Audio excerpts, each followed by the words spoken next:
دہشت گردی کی وارداتیں ایک دفعہ پھر بڑی، اسلام آباد میں بھی دھماکہ ہوا، بنوں میں بھی یہ صورتحال ہوئی. آپ بڑے اس بات کے سپورٹر رہے ہیں کہ ان کے ساتھ مذاکرات کیے جائیں.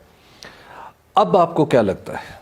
آپ حکومت میں بھی رہے، آپ نے افغانستان کا چینج بھی دیکھا، پھر مذاکرات بھی ہوئے، اب آپ کو کیا لگتا ہے؟ دیکھیں حبیب، ہماری بڑی خوش قسمتی تھی کہ ایک گورنمنٹ افغانستان میں آ گئی جو پرو پاکستان تھی.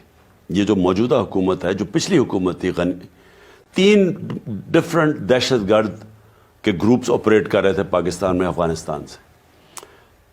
اب وہ اگست میں گری ان کی گورنمنٹ، ان کی گورنمنٹ آ گئی. یہ پرو پاکستان گورنمنٹ تھی.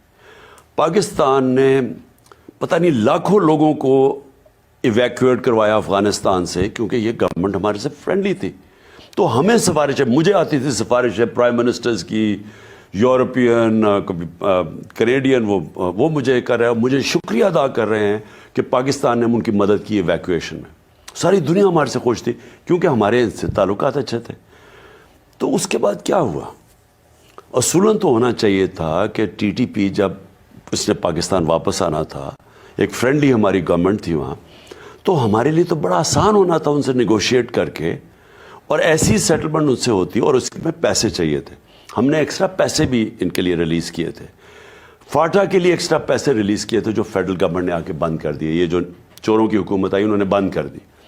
اگر ہم وہاں اس وقت ان کی سیٹلمنٹ کے لیے جو پیسے تھے اور مرجر کے لیے جو ان کے پیسے خرچ کرنے تھے، کیونکہ یہ بڑا خطرناک ہے، میں آج آپ کو کہہ رہا ہوں، اگر وہاں پھر سے وائلنس شروع ہو گیا، جو مجھے خدشہ آیا، کیونکہ اب افغانستان کی حکومت بھی ہماری اتنی پرو نہیں ہے. وہ بلاول بھٹو ساری دنیا میں بھاگا پھر رہا ہے، سنا 2.25 ارب روپے آپ نے ٹورز پہ خرچ کر. میں نے اپنے خود پیسے خرچ کیے. اب تو وہ یہ بھی کہتے ہیں، میں یہ انتظار کر رہا ہوں کہ مجھے ذرا کوئی پتہ چلے پیسے خرچ کیے ہیں اس نے، کیونکہ چھٹیاں ہو رہی نا. تو جدھر جانا چاہیے تھا افغانستان، ادھر تو گیا نہیں. جانا تو افغانستان میں چاہیے تھا جدھر ہمارے لیے 2500 کلومیٹر کا بارڈر ہے، اور یہ بڑا ڈیلیکیٹ سچویشن ہے. میں نے جب یہ افغانستان ہوا، جو سارا مسئلہ تھا، دیکھیں ہمیں یہ بہت بڑی اپرچونٹی مل گئی تھی کہ مکمل طور پہ ہمارے اس بارڈر کے اوپر امن ہو جائے.